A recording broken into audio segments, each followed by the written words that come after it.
Okay, thank you. Good morning, everyone. Thank you for being here today. So,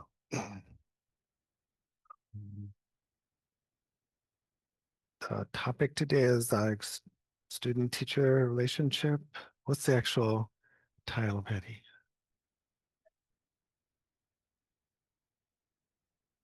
Well, I don't know how it was in ancient times. Unless I go back to maybe, you know, ancient times for me would be like 1971 when I first started studying with Trungpa Rinpoche. I feel ancient now. So many people have heard me already talking on this subject and then going about student and teacher relationships. So I would say we're in the middle of this. We're in the middle of this situation. We're not like, this is not brand new, but providing some structure and then maybe some of my personal experience will be helpful. There's some books that are useful from uh, qualified uh, American teachers. About one here that Alex Berson's book, like relating to a spiritual teacher. There's a much younger picture of Alex, so that this is very useful. It's in Berson style where things are in gradations and definitions are very clear. So that can be very useful. Also, there's some useful things in various articles that Ken McLeod has written on, like particularly in tricycle. Has anybody met Ken? We can't get him here, it's like doesn't live very far away. Might be just around Sebastopol, not quite there, but so he's maybe on semi-retreat. Used to invite Ken up to Nevada City when I lived there. It's very helpful. And then then there are classical teachers that have talked a lot about student-teacher relationships, like Lama Zopa, of course. And then we have really classical ones like Ashwagosha's 50 verses of Guru devotion. Maybe some people are familiar with that. It's a little scary for Westerners to read that, because there's some familiar things you'll notice, like don't stretch your legs out in front of the teacher or step over a text or something. But then you read something like, don't do this or you'll go to unending hell, Avicii hell, or don't criticize your teacher because then you'll break out in smallpox and stuff like that. So those usually, those were like, are those, we'd say with some texts, are those definitive or interpretive, And of course, now that those have to be interpreted, but maybe we're quite literal at the time, right? Then I think there's a separate translation of the 19th century Rime master Jamgon controls. I was also talking about how to work with the teacher. And there's some translations and a very one of my first books, Torts of Certainty, that talks about the indoor practice from karma kargyu point of view, right? And there also it's like very, very classical, So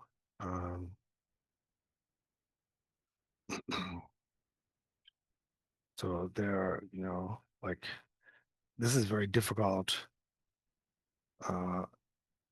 particularly in our current situation. So everything this precious guru, perfect guru does, no matter what it is good. All his deeds are excellent. In his hands, the butcher's evil work is good and benefits the beasts, inspired by compassion for them all. So talks about even breaking all the precepts, then finally still your guru, right? So is that literal and interpretive, right? Difficult, right? So there's a wide range of classical presentations and modern presentations, and um, I'd like to, also add my interpretation. Is that okay? Yeah. So I'm not so much interested in like how the how to relate with the teacher. Here are the instructions of how to relate with the teacher. I don't want to just do it from that point of view, and I'm not so interested in saying, well, here's how teachers can be, difficult, bad, or wicked, or something. I'm not that side either. I want to try to find um, a way to talk about how we actually connect like that. So you can say the necessity for connection, or here's what it should look like, or here's what it shouldn't look like. But that by itself doesn't tell you how do you actually make a real connection with the teacher. You can say it should be like this or it shouldn't be like this, but how do you actually do it? What actually happens? How does it actually evolve? And I'm hoping that can be uh, not only my presentation, but we can have some kind of discussion a little bit, questions, something like that. How's that sound? Mhm. So a little bit just my history, like with Trungpa Rinpoche, I was probably like half the time like just totally scared, uh, and then half the time just totally relatable like that. So it was weird to be with a teacher that actually his English was quite good. Um, but at that point in my Dharma life, I was very what Trungpa Rinpoche would call fringe. It's like uh, joining the community, but really keeping distance, kind of showing up every once in a while and coming to things, and taking refuge, but not, still kind of like this. But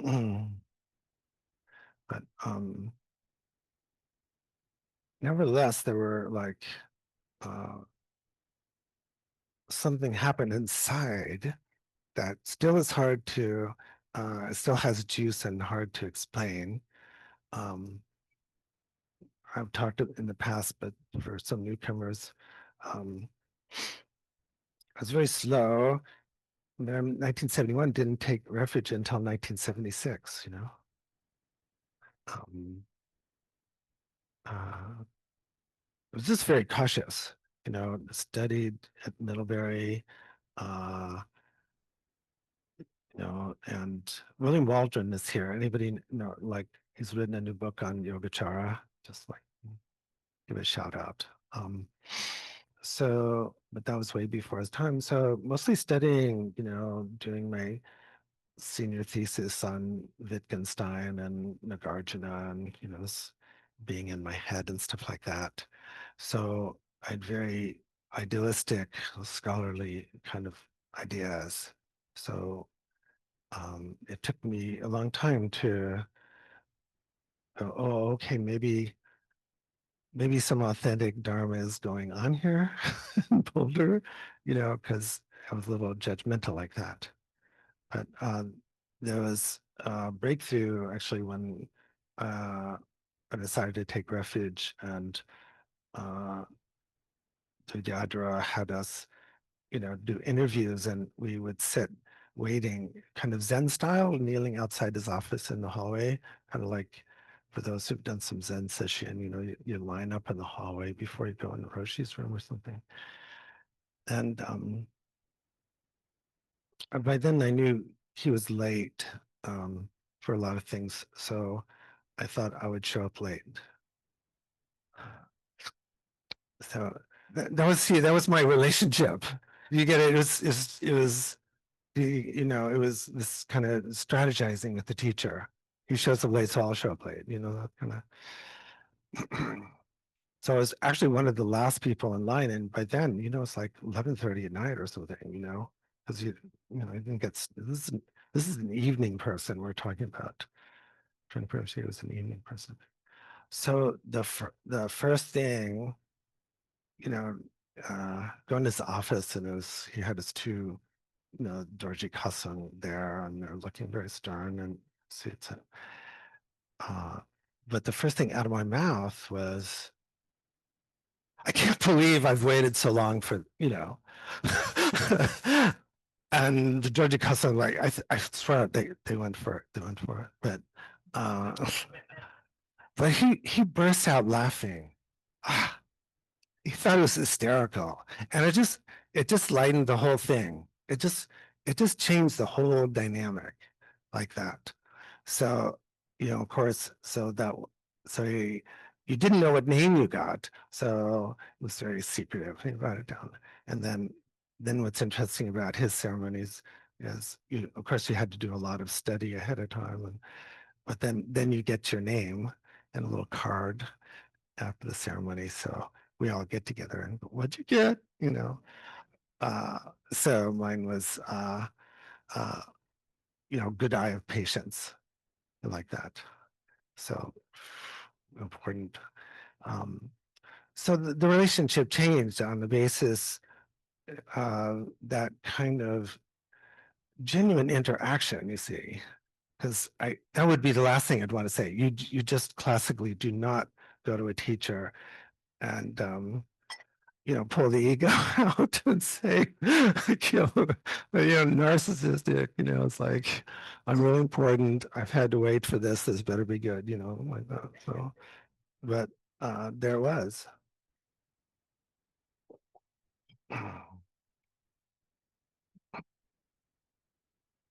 Uh, Also did a lot, as people know, a lot of Zen training. Lived at a Zen monastery, directed a Zen center, founded the Boulder Zen Center. Um, and had this also close relationship with Sasaki Rishis, who passed away a few years ago at like 107 or something. He almost made it. Leonard Cohen, who's a close student of his, made Roshi promise to live to be 108. So like, it was amazing, it's like he made it.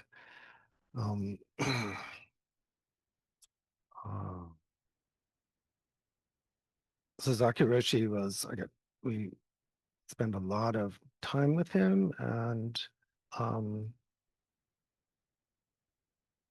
what, you know, uh, my wife at the time was his attendant. Uh, he married us. We lived across the street from him. What's interesting about that kind of relationship, and particularly driving, flying places with somebody, is the you end up saying stuff like, Roshi, would you please move over a little bit? But it doesn't. It it's so important to have that, I think, for the close teachings, like, or even like, you get close enough, you could say, I wish you just wouldn't do that or something. That takes a lot of trust, you know, with the, classical teacher like that. And as said a number of times that if the teacher's always nice to you, you're still a devotee, classically, so I knew, but it still hurt. I knew I was a close student when Orochi would start insulting me in front of everybody, which is something people just don't like in America. We don't like to be publicly shamed, but in Asia, it's used a lot. And I have to say, it's quite effective like that. Um, but, generally, uh, well, once in a while I do that. Do you agree? Yeah. Um, Patty recently came back from Ladakh. We was talking about uh, things and how my good friend Geshe Losang, very traditional Geshe Larampa from Sarah J, who's super friendly, right? Just like very extroverted, and we do the mandala thing. But of course, when he's on his own monastery with his monks, what happens, Patty?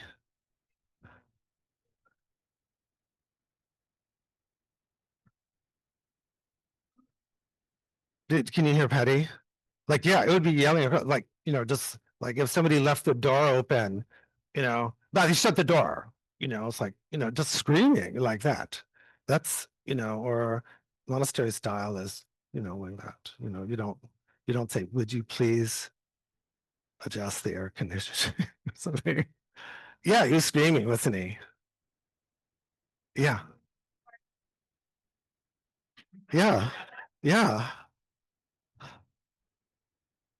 yeah, yeah, yeah. So it it's it's hard, like how does that fit in with, um, um uh, so I'm just putting that, I don't want to even interpret it, but that's very traditional like that. We Patty and I were debating. Patty said, well, don't tell him he screams, but uh just uh you, you guys need to know the whole thing. You see, this is important. I don't want to die and you think like, oh, I didn't get the whole, this is the whole, I want you guys to have the whole lineage. So you need to know. I mean, this is how it is. Um, you can't really hit people in America.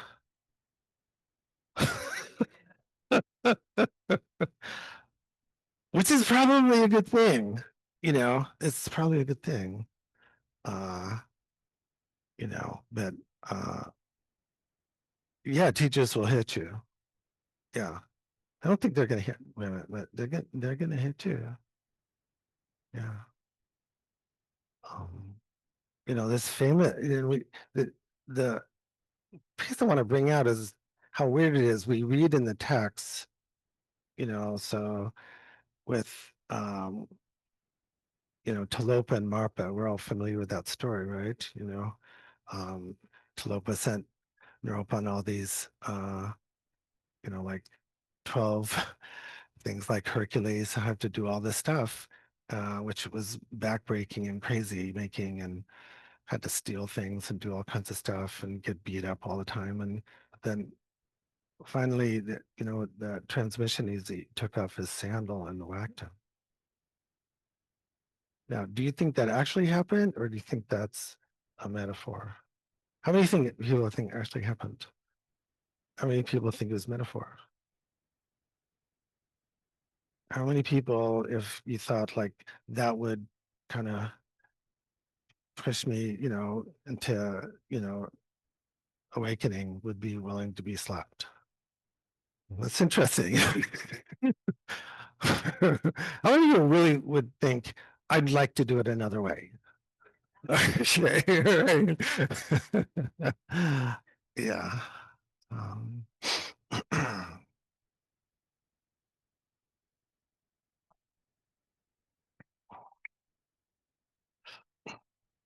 but these are dramatic things, but developing like uh, very close relationships.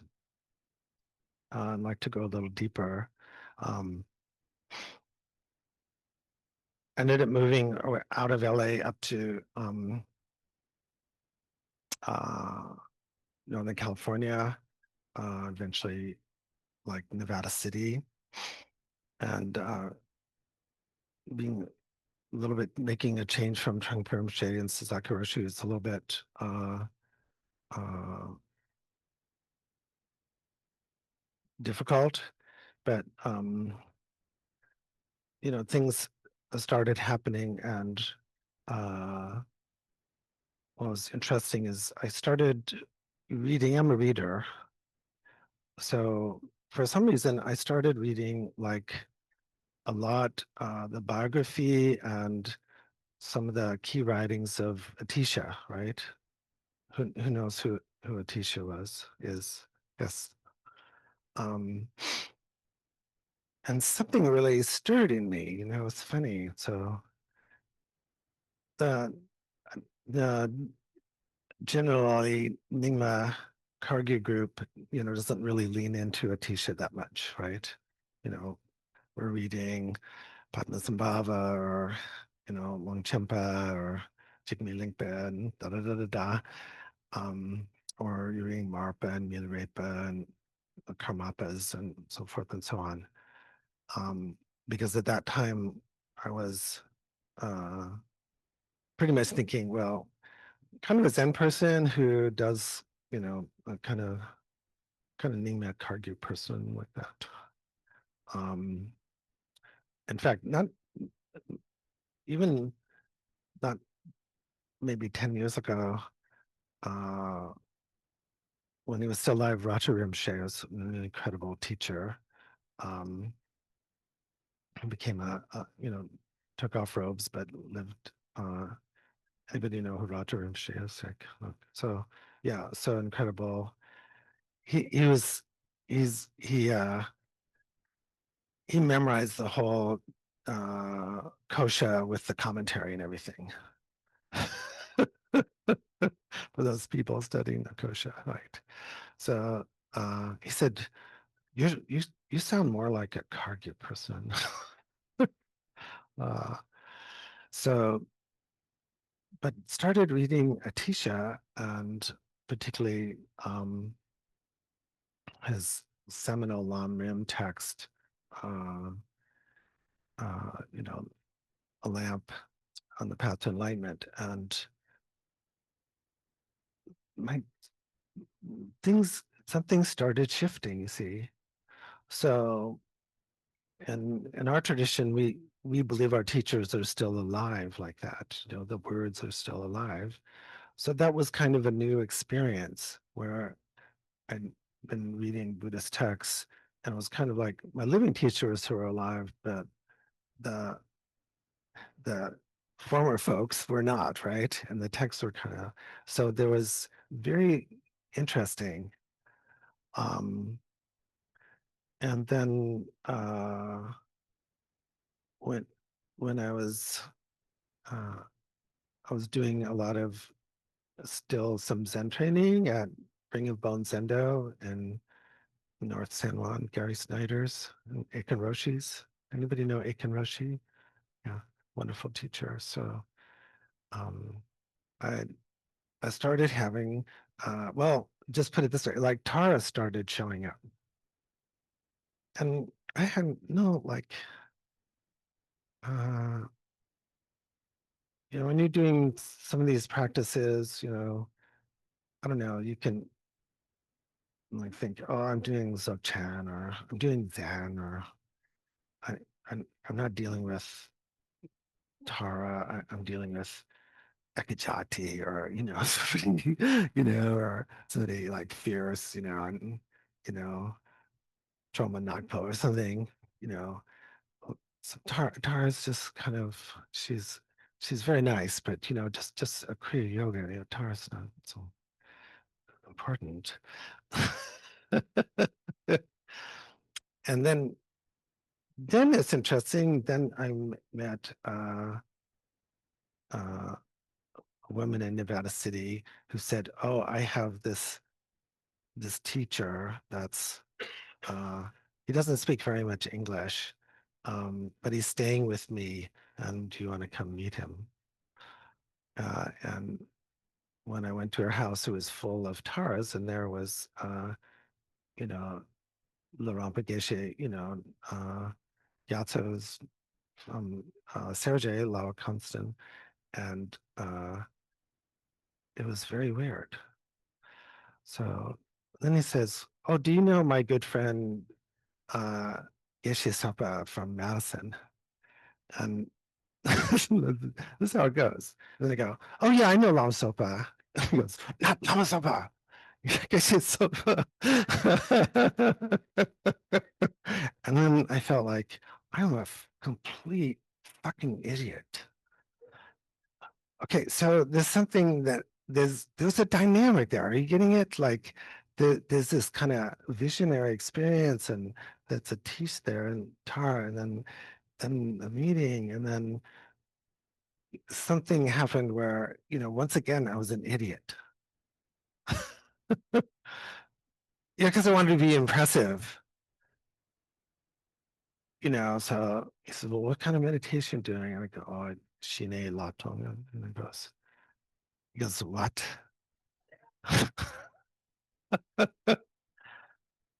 uh he had a very strong, calm accent, you know. So already, right from the very start, this is you pronounced it wrong.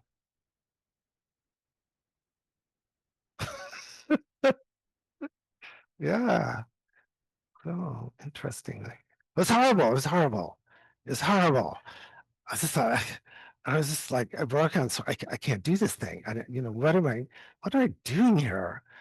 You know, like that. Um, so yeah, and then I found out that, oh, Geshe is very, very, it's okay, Atisha this, Atisha that, and bodhicitta, it's like, I'm told like bodhicitta and tell you the blood's coming out of your ears. So as I've said, like, uh, you'd, I'd schedule a talk for Geshe to attract people in Nevada City, like a talk on the nature of mind and the chakras or something sexy. As I said, and uh, then Geshe would go,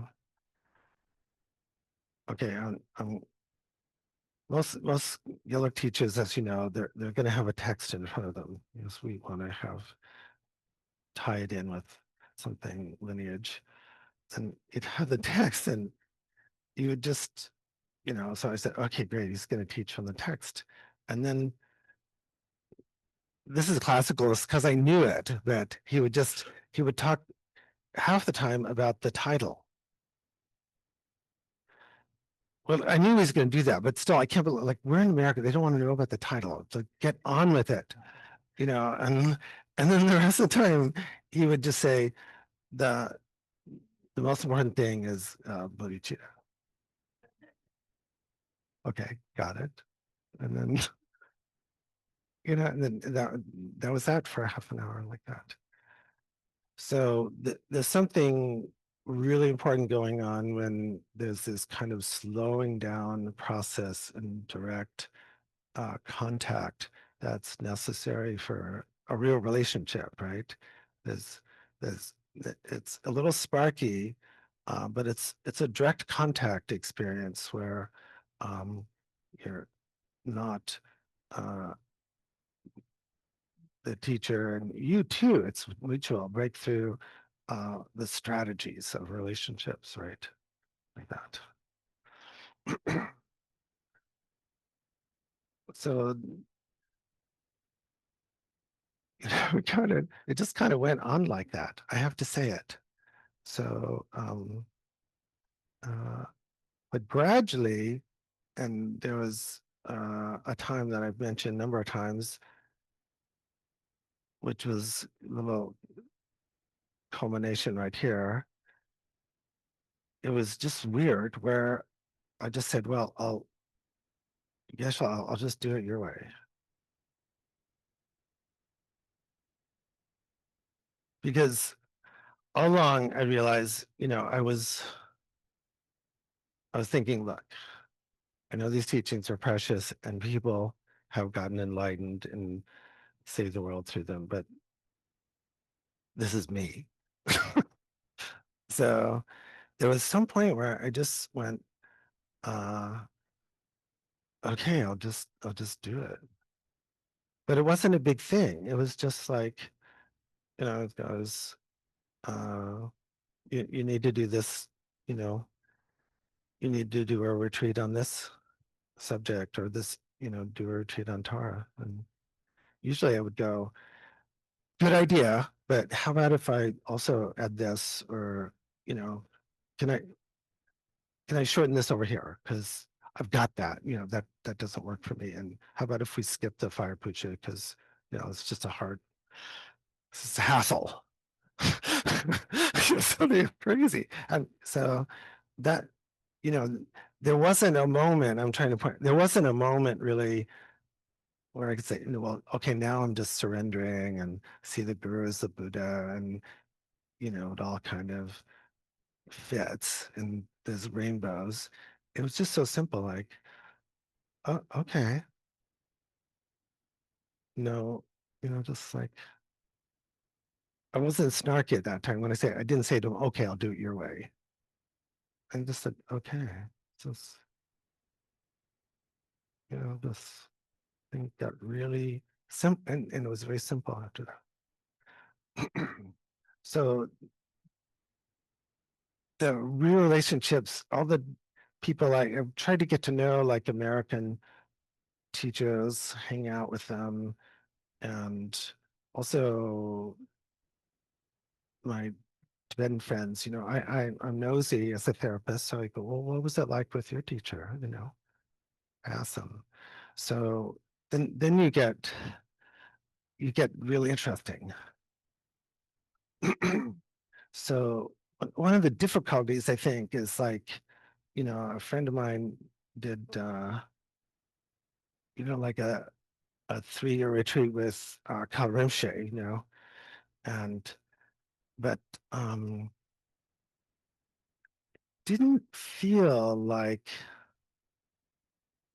I would say didn't get the blessing, like it's weird. You can say, well, I know my teacher really, I got a lot, but I don't think my teacher really loved me, And he said that and I go, oh God, he did all this, it's just there was some kind of rupture, but it wasn't like they were pissed at each other or what so I'm always interested in that, like what happened there, it's like there's just kind of like you did it all and then there wasn't that kind of bounce afterwards like that. So I am looking for that. There's something about this about the bounce like that where it can be just that blessing at the end, and then it kind of makes sense. It's very interesting. But I'd like to stop here because I'm rambling a bit. Oh, this has been useful. I wanted to make it experiential to see that most relationships have this sense of magic and awkwardness and tenderness and, you know, purpose and chance all and destiny all at the same time, something like that. Do people want to have a little discussion or say anything? I can always count on Ellen. It's fantastic.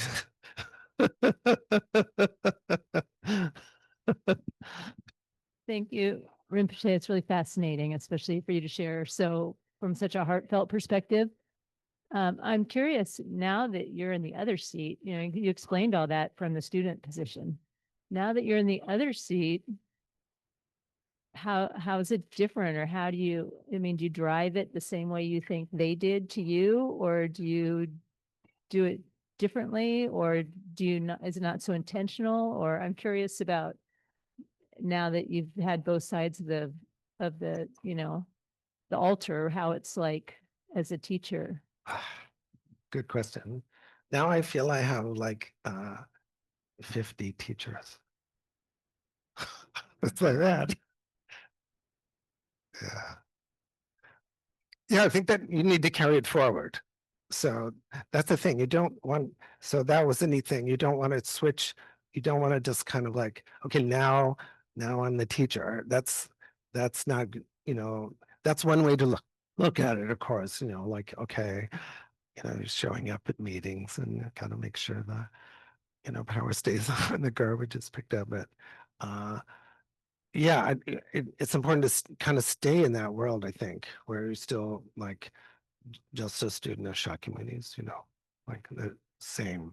But it's best to see one's students as teachers and as a part of the guru principle. As uh, there's a wonderful book out, called the Guru Principle, but forgot to mention. Um, who has that book? Yeah, it's good, So Lama Hookham's probably pretty retired now, like in England. No one here's met with her, right? Seen it? Didn't do the online, yeah.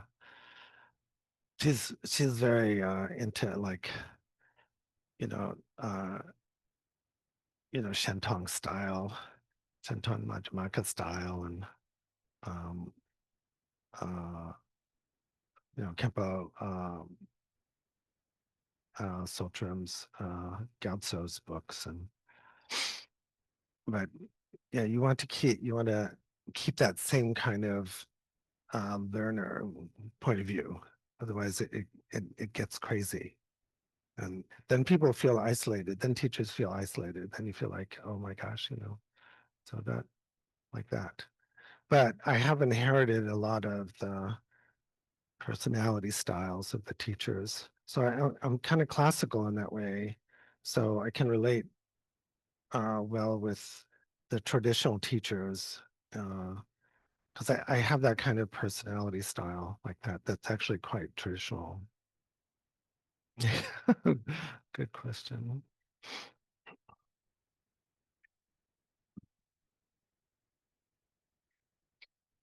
Hi, Lama.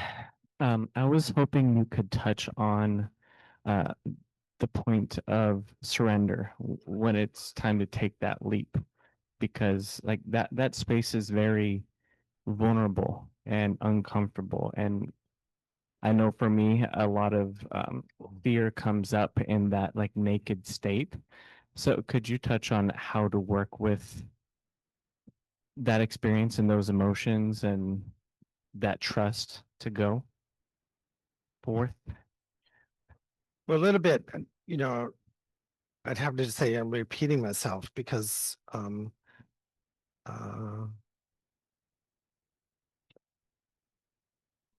what's happening in a way is the teacher, like particularly Geshe created such a rich environment that the need to kind of like second guess it became irrelevant. So it wasn't particularly a dramatic leap or something like that. It was a gradual sense of, uh, that Tibetan for meditation, sometimes you gom, so just familiarization. Like you just have, I don't know how else to do it from my side than to work really closely with someone so that you get a bodily sense of just what they're like to be around. Because if we have this kind of animal sense, like I don't know what someone's going to do, then it messes with us. So you're working around somebody like uh, he liked to make momos and dumplings, and then there'd be knives, kind of Zen style too. And if you didn't work and know somebody a while, you might be going, be careful of that knife, dude, you know, or something. Um, but then because you've worked closely next to somebody, not just teachings or advice, but like Geshe Gyatso was really interesting. Like he was he was a little bit of a neat freak. So like he would stay at friends' houses and he would clean for them.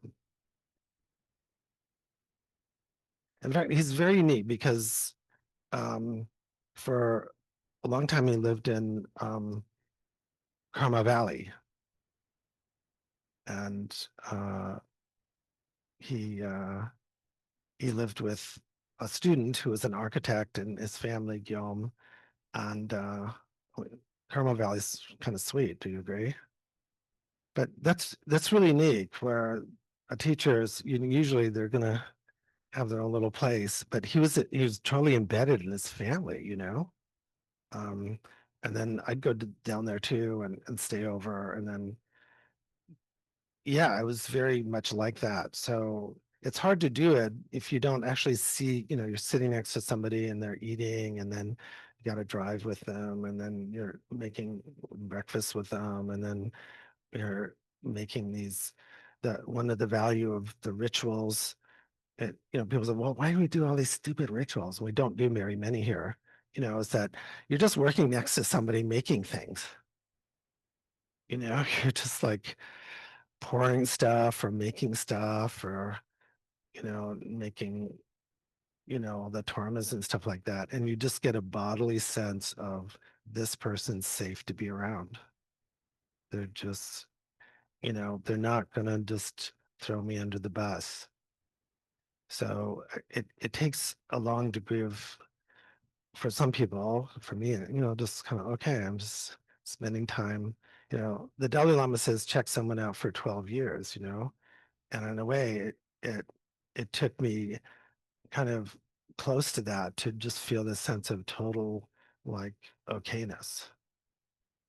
So I don't know, let's spend more time together, Michael. Yeah. That kind of, thank you, Lama, for your comments. It's very helpful. But it brings to mind, how do you make that special connection? Because you said you have 50 teachers or more, and most students do not have the chance to have personal contact with you as a teacher or as a person, or have enough, see you enough times in a personal way, or even in a student teacher way. So there's a big time factor of how much time they can be in your presence or find out these things and feel these things. So how do we deal with that? How do we make the connection when the availability of the time to be a student with you is not that Well, well? you've used your time well.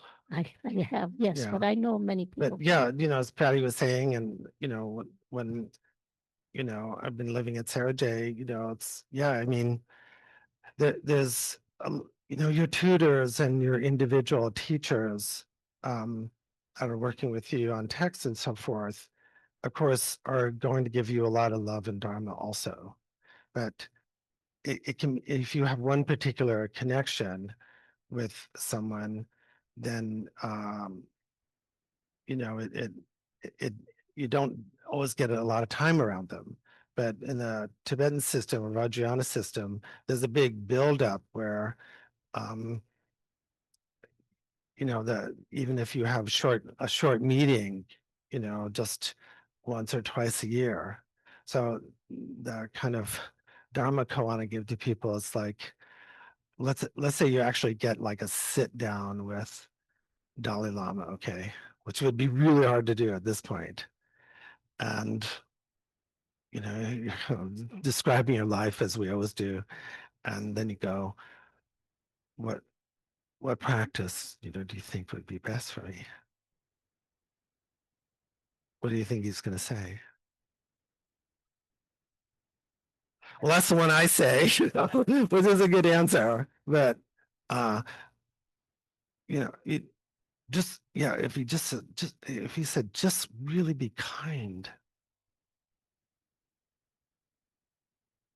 I mean, traditionally that would go in like that. Your heart, your whole body would open up, and your hair would stand on end. So you'd get back to here or wherever, and if it was, you know, we'd done the preparation, and it's, you know, did the Dalai Lama like point out the nature of mind or tell you to do like, you know, Kala Chakra or something?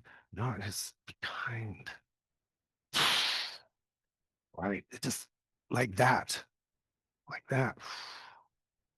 See, that's it. So we do need to create a lot from our own side of receptivity and being able to like hold, because that's so much of the Vajrayana practice is to create the energy reservoirs, right? To hold that, like, you know, otherwise we'll just go, well, if we don't have much of a reservoir, much of a tank, we'll go, well, it's really neat. He looked me in the eyes. He looked really present and he just said, be kind. And I get that, but that would be so American. I get that, but you know, like really, I mean, it's not, you know, so you have to kind of, you'd have to go like, "Uh," he said to be kind and like, that's it, you know? So that is a very traditional way of looking at it. And, you know, I totally get that now.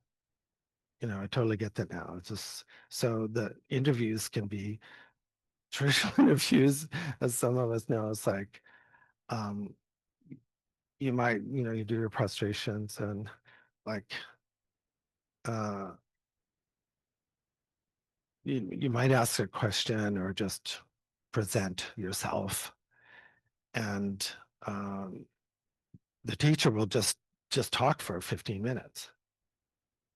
You don't get to have like, well, what do you mean by that? You know, they're just like da da da da da da, and then you'll go kind of like, okay, yeah. This, I think part of it's a language thing, but like Jada Rinpoche is very, very sophisticated and very kind and Americanized to a degree. So we can have a little dialogue with him. But Choden Rinpoche would just like, you just like, but the idea is that the heart's totally open. So they're just kind of whoosh like this. And then you know, spend the rest of the year digesting it. Thank you. It makes me think that it's the student that needs to have the stick-to-itiveness to do the preparation to allow this connection. Yeah, it takes a lot. I mean, there's so much, you know, there's so much on really on the student side, you know, that makes us receptive, you know, that, Thank you. yeah.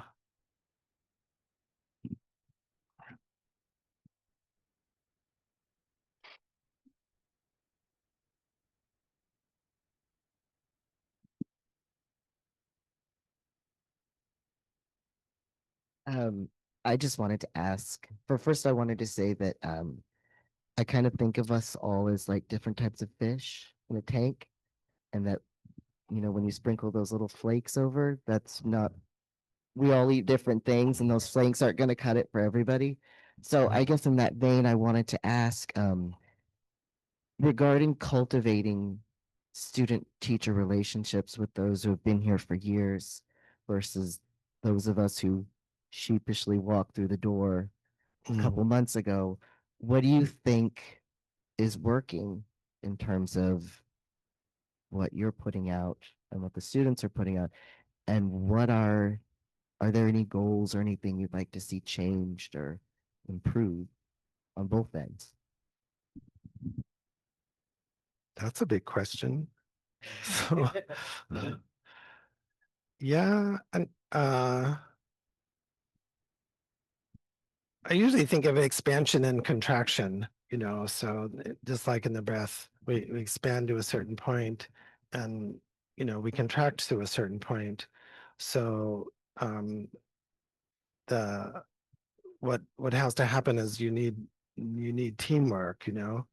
So that's why, you know, we have, you know, these wonderful teachers. They're all A-list people, you know, coming. And Sergey's, you know, I've had other teachers from all the traditions. Sergey's very extroverted, I would say, you know, a little evangelical in a certain way, and they love coming here. So it's a team like that. So this is important. It's like, you know, it's otherwise you have like this solo charismatic teacher, right? And can sometimes become a problem. It's an asset, you know, but also becomes a problem. So um, and I want more people to you know, to train so that they can be like practice leaders and meditation instructors and like that. So, you know, so it's not becoming just too, you know, top heavy like that. So it shouldn't.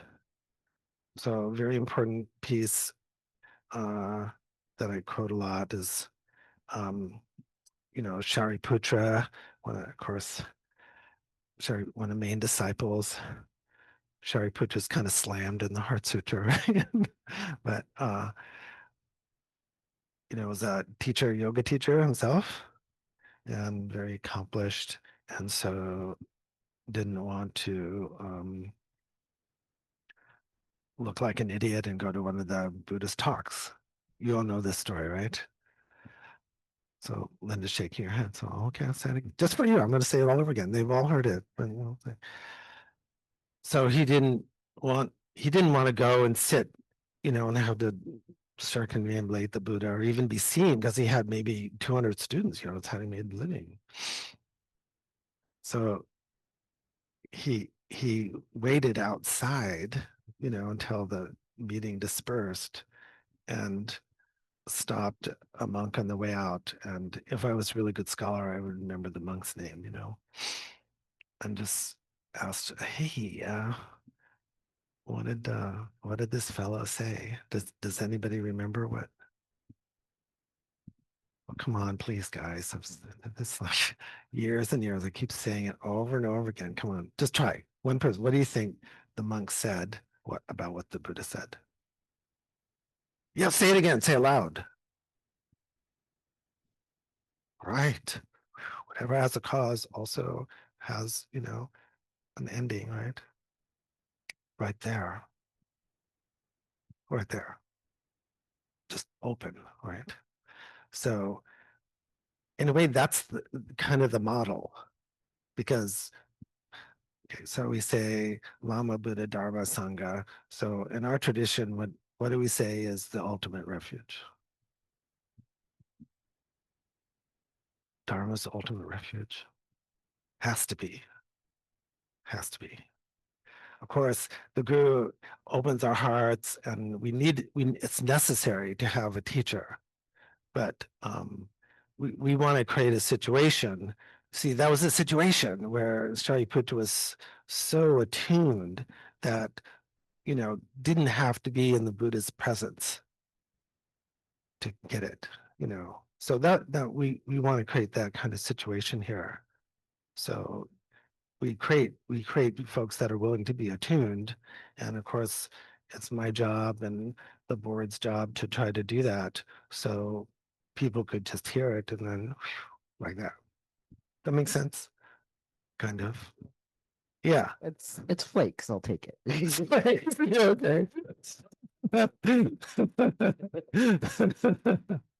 Which is a good thing. Yeah, you have a few more minutes and then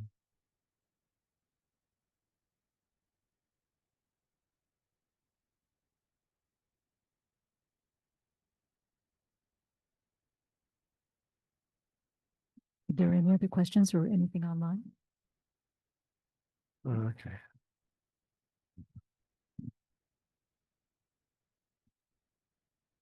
Well, it wasn't so much a question, but an observation, and it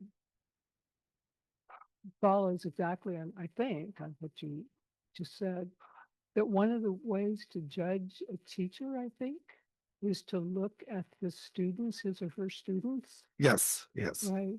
And Yes. so what's the role then? I mean, were you describing the role of Sangha in terms of student-teacher relationship? Well, it's all together, because, you know, we have to go a little broad, and student teacher relationship really means like how do we express interdependence? How do we carry independence forward, right? Because it's all about how do we realize and express interdependence. So, you know, taking responsibility for that is, you know, the bodhicitta, correct? So that's the idea. So it's, in a sense, we all become kind of, if we arouse bodhicitta, then we're saying, I'm not only would it be nice for people to be liberated, but I need to be a Buddha myself, and I will take responsibility. So in that sense, we become, ambassadors, So it has a very strong horizontal effect like that. It's very important. So when we say the Dharma, we're not just saying, okay, the books, or like that. It's the living experience, right? The lived experience of being awake. It has to be that. It can't be anything else. And the correct presentation of it. So we as bodhisattvas, we're not just thinking, well, I'm going to get awake and free, but shucks for other people, or we have to, we're taking responsibility to be good teachers, and the pedagogy of teaching and how to create those kind of interdependent connections that we've been talking about, that are awkward and real and blissful and the whole, real life.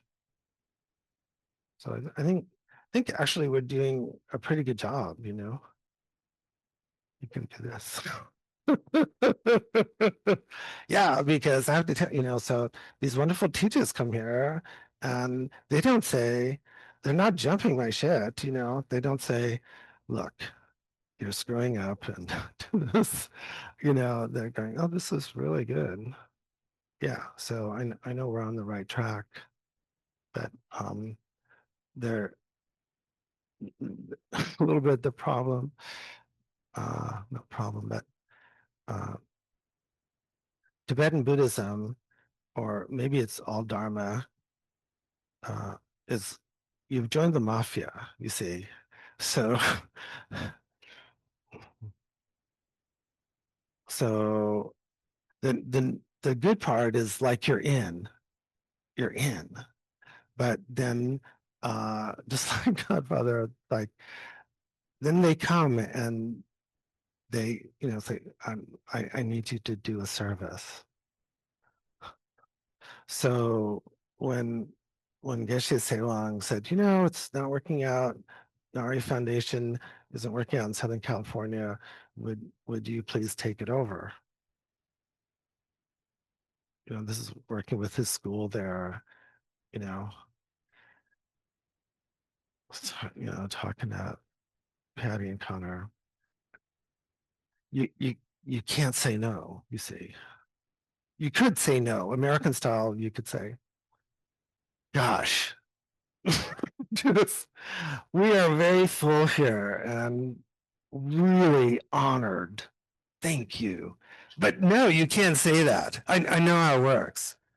And it's been a joy to do it, but you're in, and that there's a certain amount of pressure, like when the boys show up, then there's like, it's very subtle and not so subtle at the same time. It's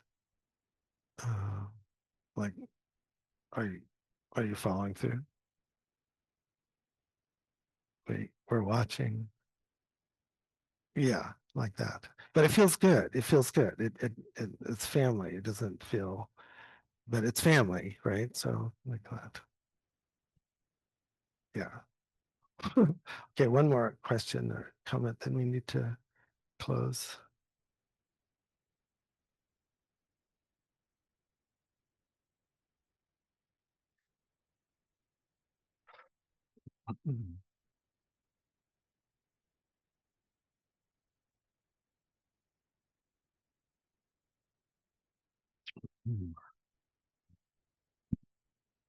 Lamala, when I first started trying to figure out how to have a relationship with you, I was really frightened of being seen. And I wondered what sort of advice you had for students to help with that.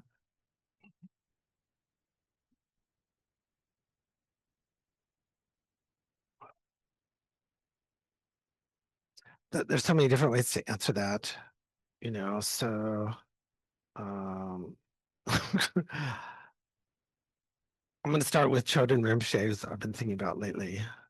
I don't know who has ever seen Choden Rinpoche has been here, right? Yeah. So he would say stuff because I have interviews and I need to go. Think of the hell realms. It's just so traditional. Like, do you want to avoid that meeting with the teacher? You know, just think of the hell realms, or you know, or then opposite, like then you know, just do the guru yoga or something. I mean, it's very kind of just like normative like that, right? And I say that because our tendency is to a little bit psychologize the relationship, and that's another talk, you know, where you know, let's like the old book, I'm okay, you're okay, you know, transactional analysis, kind of neo-Freudian stuff. So that's the thing, is that when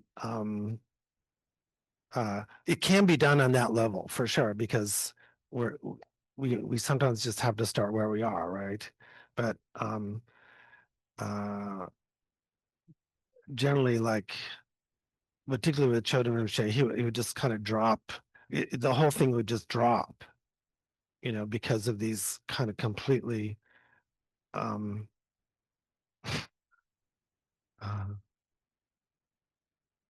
so one time it was when Sering was coming to, and Sering's translations could be difficult, and my Tibetan wasn't that good. So Choden Rinpoche would say, you know, always putting me on the spot, like, what's more difficult, daily life, uh, uh, or Dharma, and you know, conventional life or Dharma, and then I'd say Dharma's easiest. And then he goes, no, samsara's hard, samsara's hard. And I go like, then you have to come back, you know, and say, Rinpoche, I was thinking, you know, with a teacher like Choden Rinpoche, you wouldn't say, well, you're wrong. No, you know, yeah, I would say, Rinpoche, I was thinking that, you know, when we really understand Dharma, Dharma is so much easier than samsara, because samsara always has, you know, obstacles and dead ends. And then he said, oh, okay. So I think the trust is built on the in a way it's built on the debate system, you see. So one of these days we'll, yeah, to do debate, you have to, like, there's a whole ritual, right? You know, you can't just debate like Western style, but it's built in. So the teachers are going to put something out there like Choden Rinpoche does, and you're expected to come up with something. And then there's this. So it is, you're tossing the, you know, egg back and forth like that. So there's no way to just kind of like, okay, we're good. You know, we're always looking for that. Can we just do this? You know, so the system is built in that way, just like you learn different tenet systems and you really get all behind it, and you actually believe it, and you go, they're right, you know, oh my God, you know, it's like, you know, the Arjuna Chandrakiri, they're wrong. The Subtrantikas are right, you know, and then you get really invested, and then the idea is like you get so invested, and then you then you come to the conclusion like, oh my God, you know, this is incomplete. There's something else. So the system is built into that kind of like dialogue with something left open. So you can't. Shamatha is like you want everything to be even, but Tantra is like this. So you won't come to like this. When you say the teacher and student come to agreement, it means they're walking like this. It's alternating. You have to debate. You have to have this discussion. You know, that's where you're on the seesaw and doing it. Does that make sense? It's really weird because we want to just kind of like, okay, I totally get it. You know, like you want the teacher to say, I totally get you. I see who you are. And then, you know, then you think, I want to totally get the teacher. I see who you are, right? That's what it seems like it should be, correct? That sounds good, doesn't it? Like, totally see you. You totally see me. I totally see you. We see, you know. Okay. That, you know, so that's when Geshe would say to me, you're a Hindu. You're Hindu, okay? So I tried people here. I said, why don't you just study Advaita Vedanta and make it so easy? You just meditate, go into samadhi, oneness, you're done, okay? So the interdependence is different, right? It doesn't all mush into like oneness. So somebody who's kind of interesting who I've never met, but was listening. I know I have his book, which is somewhere in storage, and I was listening to his podcast. Like, anybody read any or know Guy Newland? Yeah, yeah. So Guy's wife died back in maybe 2013 or something, and it really put him, you know, through. And he's talked about it, and then he wrote a book. It's fantastic, really, you know, because his writing is so, I guess I'm a little bit of a Guy Newland fan, you know, his writing's very clear. But, you know, honestly talking about, okay, his wife's death from cancer just rocked him, right? And it's so real, you know, and that's what's happening. So you've got these teachings and you even got meditative experiences, and then like something happens like that, and it's the dialogue, right? It's not like, oh, so he's talking to the commentator, I can't remember, somebody Aiken or something, and guy was going, well, yeah, I teach emptiness, but you know, somebody hits me over the head, it's still hitting me over the head, you know, it's not gonna, you know, well, that was empty, you know. So, all right. So it's not going to match up. The inner world does not, it's not a one-to-one correspondence. Like our body inside anatomy doesn't look like the outside. So I'm just on my little rant and then I'll stop. So the attempt to make it totally congruent that way that's fascism, right? And there's Dharma fascism, that's fundamentalist, you know. That there's always this you know, it's alternating in a way. It's the same function. It's one system in a sense, but it isn't static. It's interdependently alternating and evolving. It's not, you don't just kind of go to a static. We do a little bit, and shamatha, we work to be a little bit static as much as possible. But as I said earlier, you're actually just slowing down in the curve. You're not really stopping. You see what I'm saying? So when I say nirodha, it doesn't mean you're just like flatlined. So you're always going to go away a little bit like there's something left unsaid. So, you know, Kala Rinpoche was a very interesting person, and, you know, like, this was back in the day, you could just raise your hand like this. Say, hey, what about this? You know, and I don't know, Chokinima or Richard Barron was translating or somebody. And I'm annoying. So I'd say stuff like, well, what about this project? You know, like, teachers always have projects like me. And when do you think that project will be finished? So you didn't say never, but you're on the right track. So Kala Rinpoche is an incredible teacher. Said great lamas always leave something undone for their students. You get it? Something undone. It's that world. It's that world. That's the open world.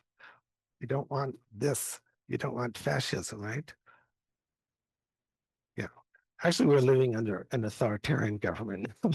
It's not fascist, as they say, but there's always the next moment, right?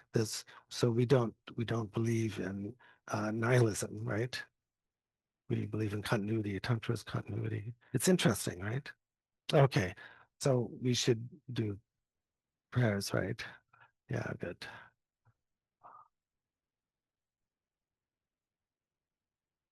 We do have food later. There's a reward if you stay. So, la, la, la. You have to do dedication, so the Dharmapalas come and get you if you don't.